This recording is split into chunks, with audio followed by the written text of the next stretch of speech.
The real key to make a BRRRR deal work is that I am always looking for a distressed asset. Now, it could be that the property itself is distressed, that the seller situation is distressed, but some reason that they are willing to sell under market value. Hello and welcome to Pillars of Wealth Creation, where we talk about creating financial success with a special focus on business and real estate. I'm your host, Todd Dexheimer. Now, let's get to it. Hey, welcome back to the show. I'm your host, Todd Dexheimer. With me, excited to have Jessie Lang. Jessie, how are you doing today? Hi, doing great. Thanks for having me. Yeah, absolutely. So Jessie is the owner of Unlocked, and a little bit about Jessie. In the last 36 months, she's grown from 11 doors, and she says bought the wrong way. So we'll explain that, to 70 doors and counting. She's laser focused on the BRRRR method, which allows her to put money to work and create that generational wealth that most people are really looking for. So, Jessie, with that said, give our listeners a little bit more about your background, about Unlocked, and then we'll dive in. Yeah, thank you. So a little bit about myself. I actually grew up in Austin, Texas, which I live now in Columbus, Ohio. And this is an important part of my story. And the reason is, I saw what happened in Austin in real estate. And then I ended up here in Columbus, Ohio through a, job at the time. This was 2018. And the second I drove into Columbus, I was like, holy crap, this is basically just Austin 10 Hmm. years ago, right? And when I was investing in Austin, I got up to three. And they were all house hacking. It's kind of slow, steady. I had to move Yeah. every year. And, I got the three, but it wasn't a business. It wasn't scalable. It was a hobby. And so as soon as I got to Columbus, I was like, this is it. Like, I have to build a business the right way because I'm not missing this gold rush again. And so that was a real big motivating factor in the job that brought me here. I stayed for 18 months, right? But I knew I wasn't going to leave. And so in that time frame, the 18 months, I had the W-2, I was getting all the real estate education I could. I was going to my RIAs. I was going to all these meetups, putting foundations in place to finally take the leap to go real estate full time. Like I said, August 2018, I started as a wholesaler, right? It's the lowest kind of barrier to entry. Yep. I had some knowledge. I probably thought I knew a lot more than I actually did. And I was wholesaling everything for 2 years. I look back now and I'm like kicking myself over some of those Yeah. deals that I Why not get sold. rid of those deals? I'm like, are you kidding me? If I would do anything for those prices today. Yeah. And so those 2 years were incredible foundation because I was learning how to run comparable sales, estimate rehabs, negotiate with sellers, negotiate with buyers, like build systems, processes. Like I was building a foundation of a business while earning capital.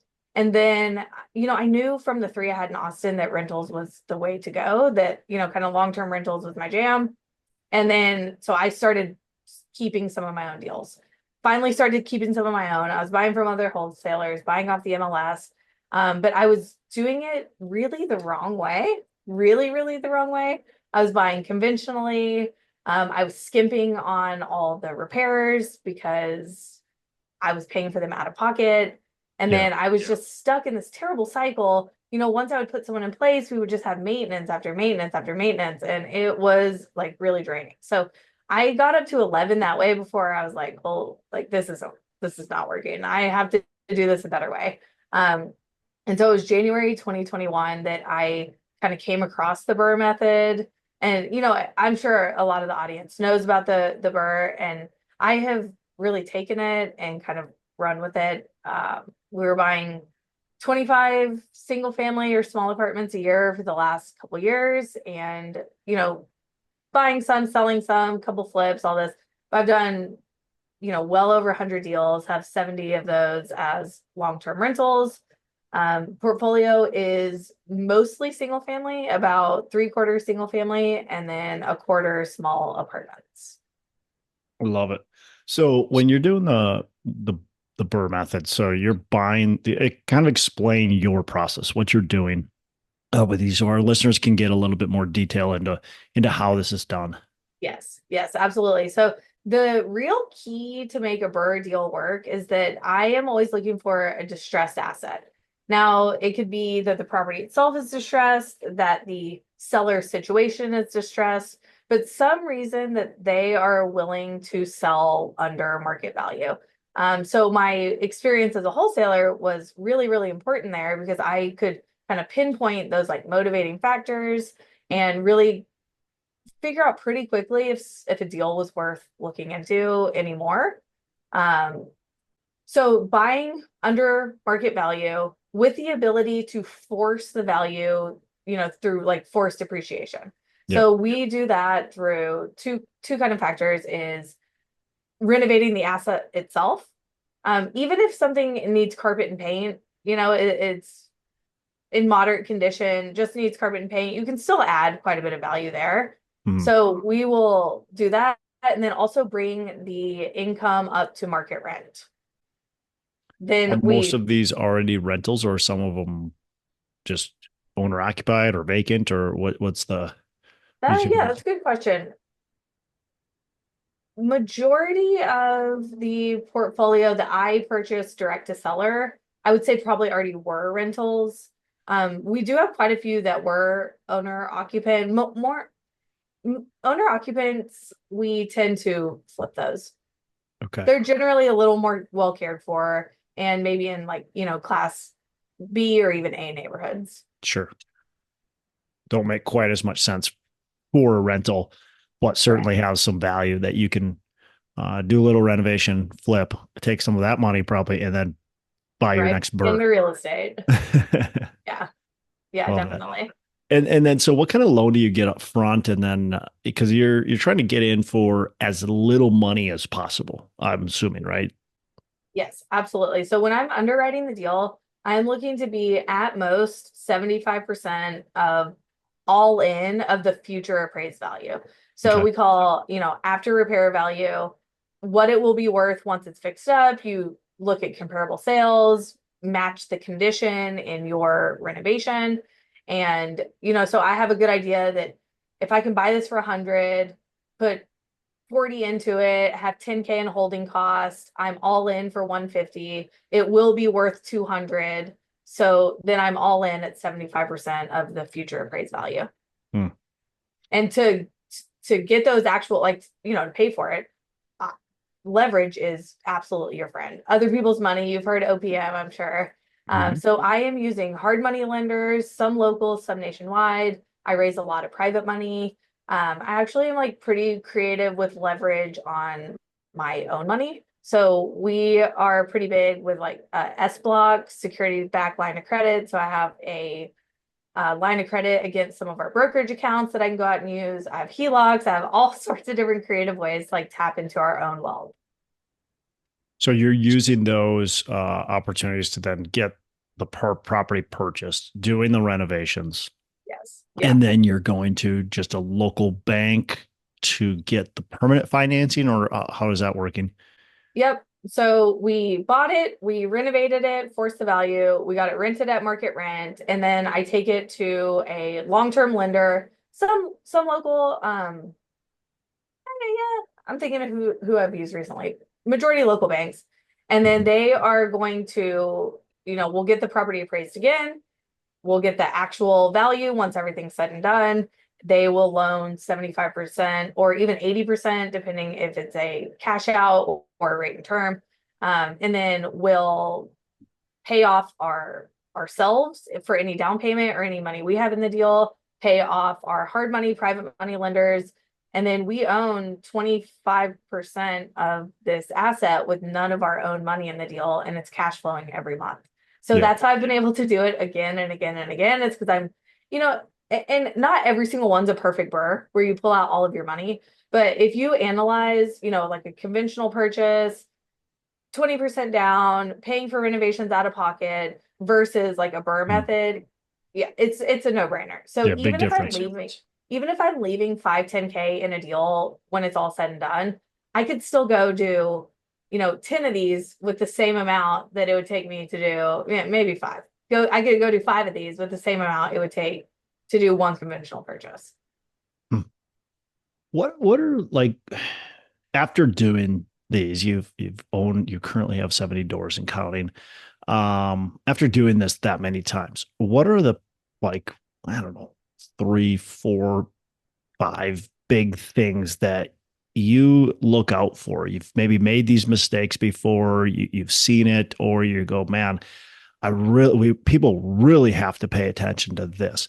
What are those, 3 to 5 things that people really have to pay attention to, or you've made these big mistakes and you've learned from them?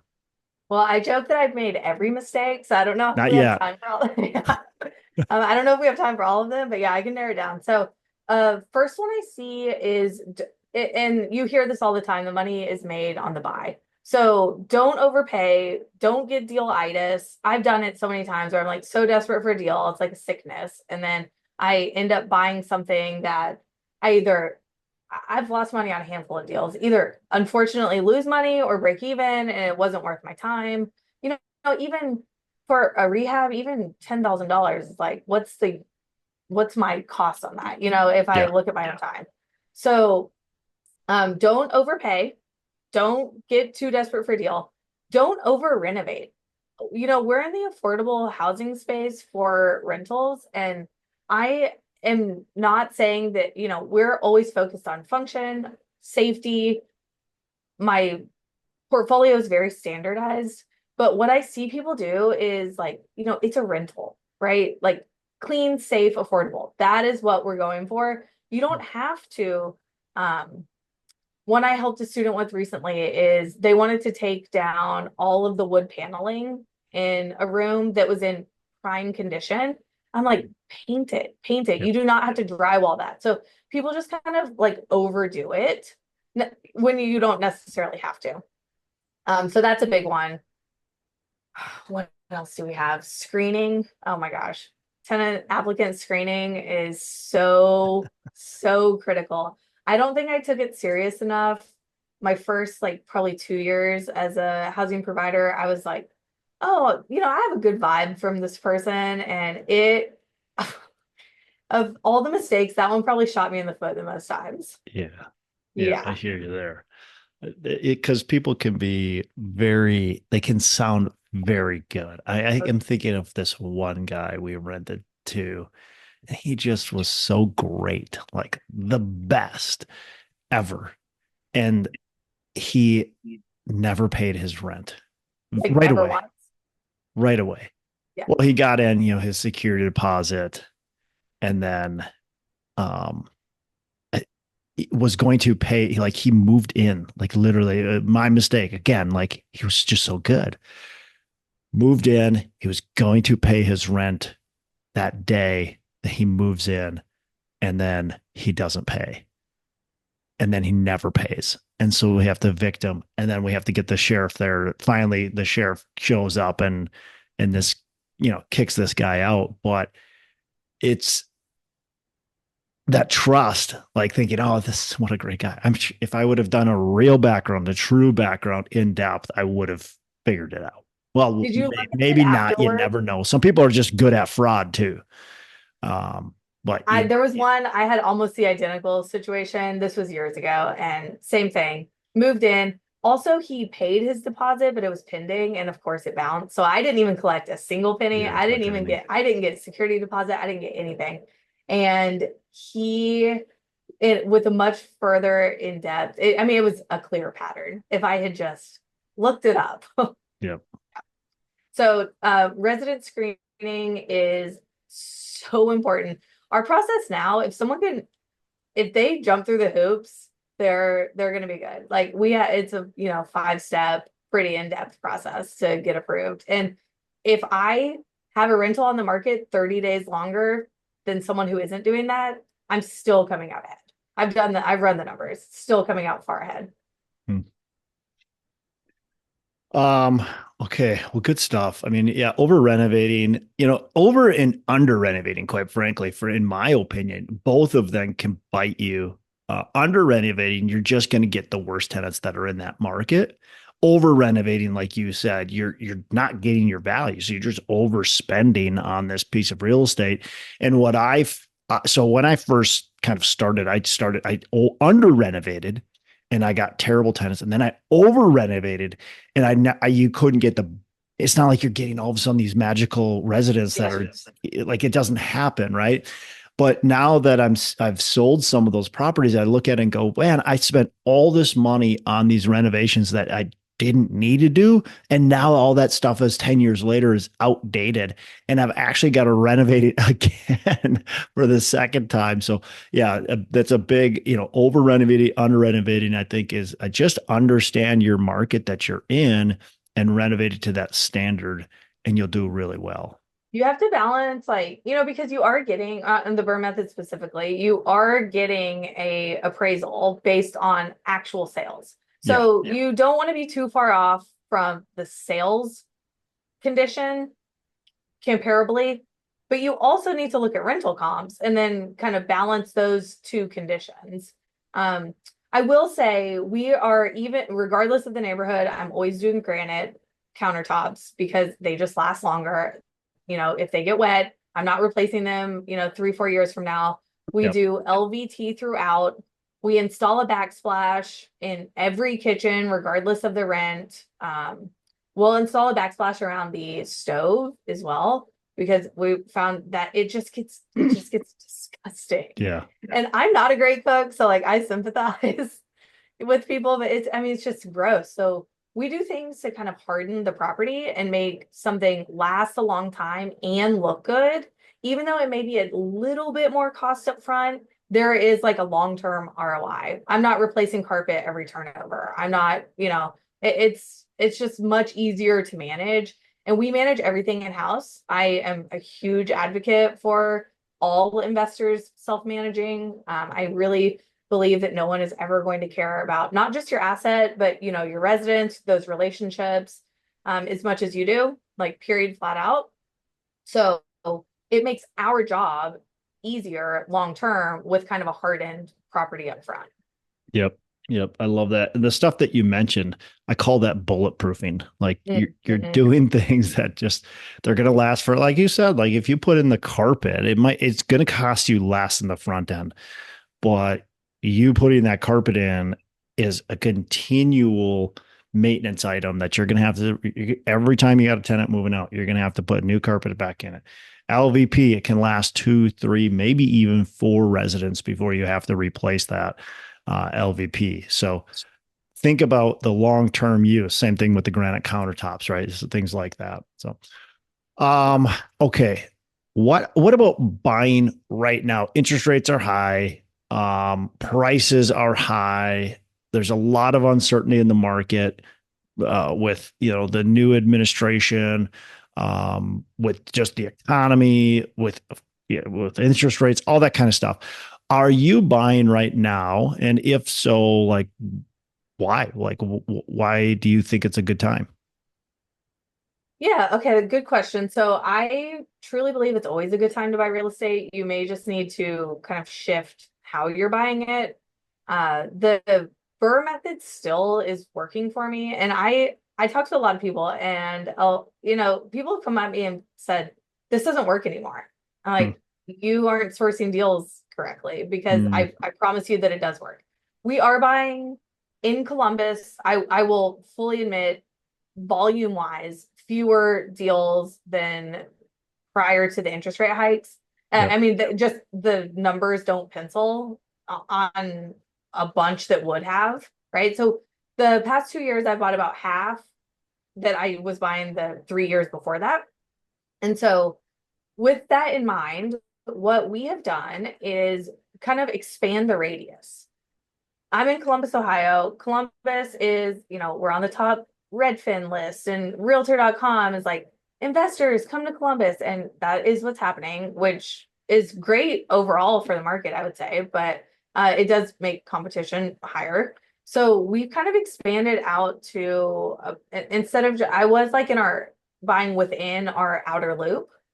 And now we're about an hour outside of that outer loop that I will consider deals. And the reason is that there's just less competition, like frankly. And so we're getting better prices. The prices aren't being driven up. We have quite a few main wholesalers in our market that will put out a deal at a number that makes sense. Like, that's awesome. They'll have 40 buyers at a walkthrough. And then that price is, 10, 20, 30, $40,000 more than what was advertised. And it just does not make sense. So when you expand the radius of where you're looking, where you're willing to buy, you're really not running into those like 40 buyer situations. We were just at one that literally it was like a swarm. I don't even know how they got away with this. I mean, it was crazy. I was buying from 2000 single families duplexes from 2008 to 2015. And I remember going into plenty of properties, plenty of times, and there are swarms of people walking through. You couldn't park within 3 blocks of that house because there's so many people walking in and out of that house. There was someone I just drove away. I'm like, this is ridiculous. There's no chance. And we're seeing that even on the auction sites now. Like, you used to be able to get a deal on auction and not anymore. I mean, it was just a price. It's basically retail. yeah. So, what, what, so are you able to get with this, interest rate? You're able to still get though good deals that pencil out with even today's interest rates? That's what you're saying.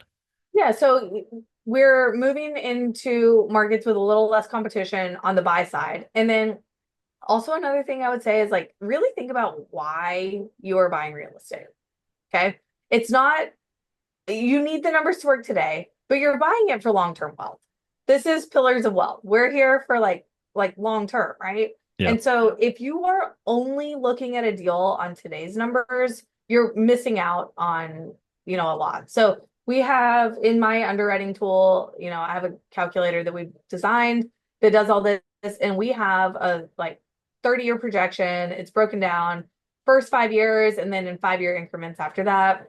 It's like I plan to hold minimum 10 years, minimum.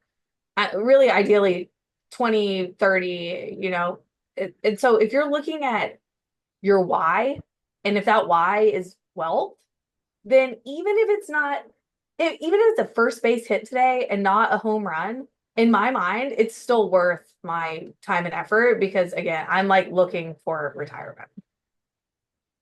Yeah, there's one truth about real estate that I think is so valuable for people to understand is that real estate values will always go up. Now, it doesn't mean they always go up. It means they will always go up. So, everybody knows the crisis, the 2008 GFC, and real estate values plummeted. I mean, it was brutal, right? But if you had cash flow at that time and you could hold those properties through, those values are much greater today than they were at the very peak in 2006, 2005, 2006. So values will always go up. They do have some downs. But your strategy, Jessie, which I love, is you're sitting here going, I'm going to hold for 10 years or 20 or 30. And with that strategy, your values will go up. It doesn't matter if today is the peak, as long as you're cash flowing. If today is the peak, I mean, you wish you wouldn't have bought at the peak, but in 5-10 years, you're like, I'm glad I bought at the peak because it's a new peak now. So, yeah, I've looked it up and I've kind of discovered that real estate has never gone down in any 10-year period since like basically forever. That if you look 10 years apart, the future value is always higher than the past value. Yep. And so that long-term outlook and saying just like, look, yeah, I'm going to hold these for a while. That's not going to get you into trouble. So, with somebody wanting to get going in this, what's a piece of advice you could give them saying, hey, this sounds attractive. I like this idea. What's a piece of advice to get them started in doing this? Yeah, that's a great question. And it's something that really kind of kick-started my career. I, told my story briefly that before I actually jumped in, I was going to real estate meetups. I was paying for education. I did kind of a wholesale academy that got me the confidence to actually jump in and start wholesaling. I was meeting people and going to my local RIAs. Um, the thing that I think was the most valuable in that, outside of the education, obviously that was really valuable, but seeing that real estate investors were normal people, just Hmm. completely normal people. I did not grow up in a wealthy family. We struggled and were paycheck to paycheck. I always had food on the table, but nothing extravagant. I went on one vacation in my childhood, which I thought was normal. And then I found out that like kids go on vacation all the time. And I'm like, what? So, what I had no example of like what a real estate investor would be. I had no inkling that it was even an option as a career. Like my school never told me, "Oh, go be a real estate investor." No one told me this. So going to these RIAs and these local meetups and seeing like you know, Joe over here drove up in a beat up pickup and he's worth millions of dollars. I'm like, okay, cool. It's I kind of had like a negative idea of what an investor would be, and that they're cutthroat and they're, doing the wrong thing and anything to make a buck. And it is absolutely not the case. And so I was introduced to and just met these amazing people who showed me that this like could be a career and you could do it in a morally, good way. And so learning that that was even a possibility was incredibly huge. So my advice would be get around people who are doing what you want to be doing. Yeah. Ask them how their life is. Like, if I went to coffee with someone, I would tell you the good, the bad, and the ugly. And it's not always a good day. It is not. We just got hit with two basement waterproofings and main water line replacement in like the same month. I know. I know, in the same month. So I'm like, oh man, it's not always good, but for the most part, it's very good. Yeah. Yeah. I mean, most days are decent. Most days are good. But you get those, like you said, the water line and the basement flooding and the roof, and sometimes it happens all boom, boom, boom, boom, boom, Yes. and you're going, what the heck is happening I know here? there's like the concept of like the rule of three, that when two happen, I'm just waiting for the third. And after the third, I'm like, okay, we're gonna be good for a while. Yeah. Because like they always come in threes. I love you talk about the real estate meetups and getting in front of a lot of people. I find most real estate investors, maybe not all, but most real estate investors, whether they've been in the business for a couple of years or decades, are not driving fancy cars. They're just regular, normal people. Not all, but most of them are like that. I just don't know a lot that are touting their wealth, and yet most of them are wealthier than the vast majority of the country. Yeah. Um, how do you buy? I get this. I've gotten this question plenty of times, so I want to know your answer. How do you buy properties, own these rentals, and without being the rich landlord taking advantage of the tenants? I get that Ugh. from people. I don't know if you get that, like, oh, you're some rich landlord taking advantage of people. I do a good amount on social media, and I've had a few videos wind up on like the wrong side of the algorithm where people are just mad. They are Yeah. just so mad at Yeah. landlords, and they think that we are ruining the world and that we're all bad and we're all terrible. But that is not the case by Yeah. any means. Like you can have strong moral standings and you can make money. And the way that I kind of probably the easiest example to explain of this is retention. If you are a good housing provider and are literally providing housing, like that's our job, right? Clean, safe housing. If you are doing that and you are respectful and you are proactive, people tend to stay. Our cost of an average turnover is about 3,000, 3,200 bucks. And that is between lost rent, my mortgage keeps going, whether someone's in there or not, the turnover itself.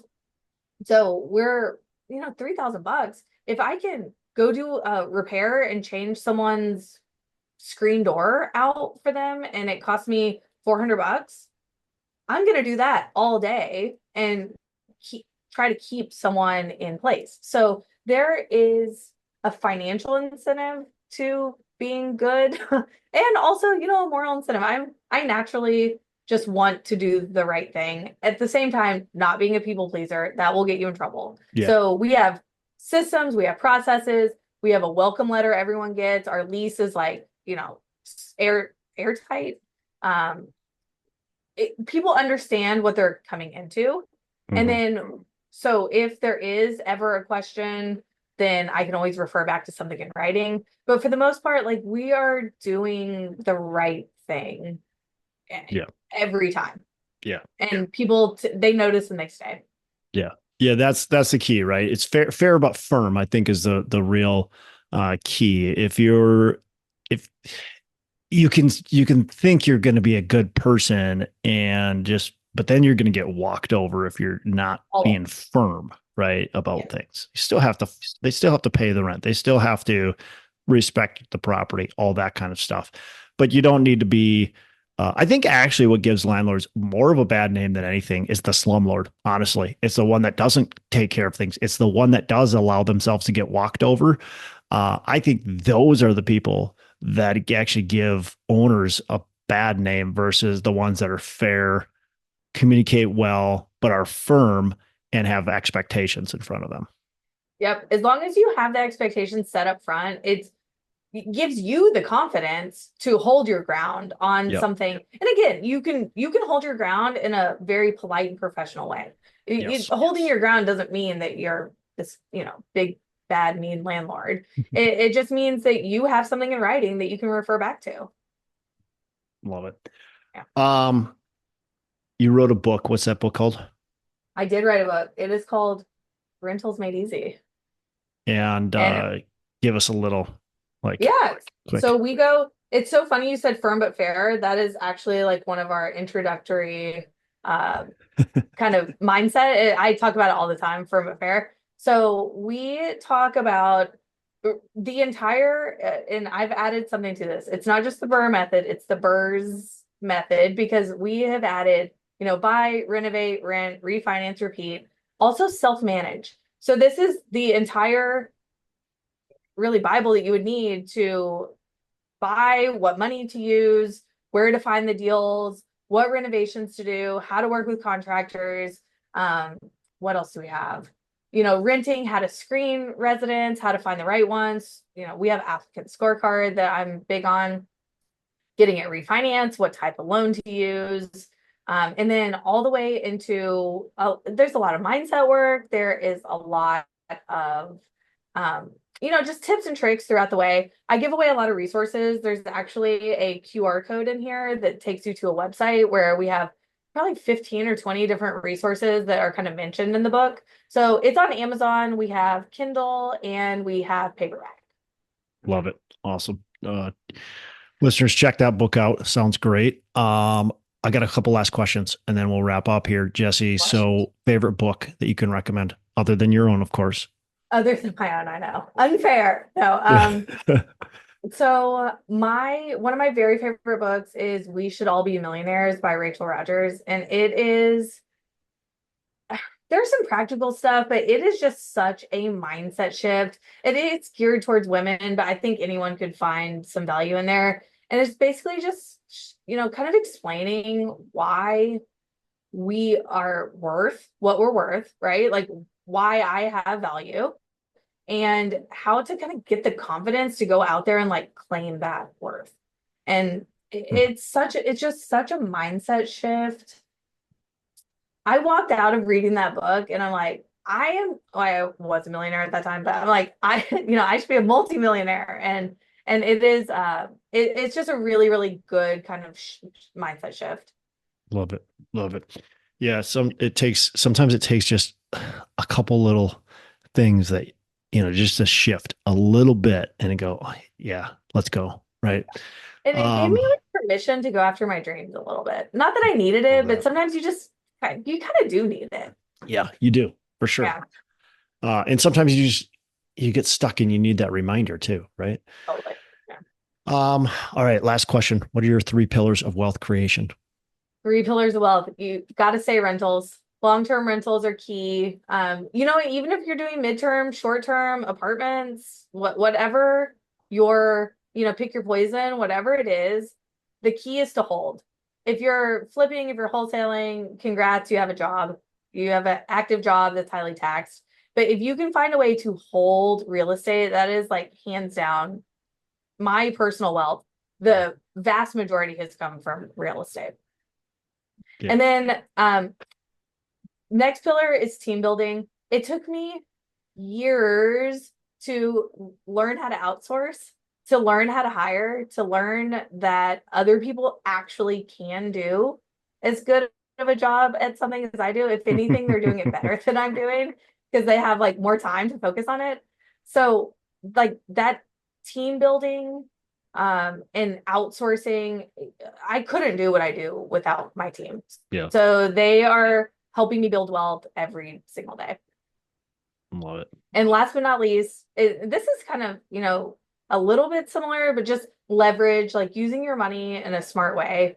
The leverage that we have using other people's money has allowed me to scale at a pace that is unfathomable if I was using only my own money. So learning how to leverage other people's money, kind of leverage human capital as well, kind of back to the last point. But just taking something that you have a small amount of and figuring out how to turn that into a big amount. Yeah. Absolutely. Money, time, whatever it is. Leverage is an absolute critical part of wealth building for me. Yeah, both in money and time. Like everything you do, you got to learn how to leverage people, everything, right? Jesse, really appreciate you. Appreciate the time you've been able to spend on the show, the tips you've given us. How can our listeners reach you, learn more about what you got going on? Yeah, so the book is a great way. I literally have my cell phone number in there that you can call or text me anytime. So the book is a great resource. And then I also have a free Facebook group where I do weekly live trainings. We have tons of giveaways. It's a totally free group to join. So we'll have it linked in the show notes, I imagine. And yep. So the Facebook group is great. Or if you grab the book, you can reach me there. Awesome. Jesse, again, really appreciate you. Appreciate the time. Tons of valuable information. Listeners, if you didn't write down notes, go back, take at least one thing from this episode and apply it today. So Jesse, you have a fantastic rest of the day. Thank you so much. Thanks for having me. Hey, thanks so much for listening. I appreciate you being a loyal listener. I would love to have you go on to our Facebook page and subscribe, give us a thumbs up, go on to iTunes or wherever you listen and give us a rating and review. Don't forget to subscribe.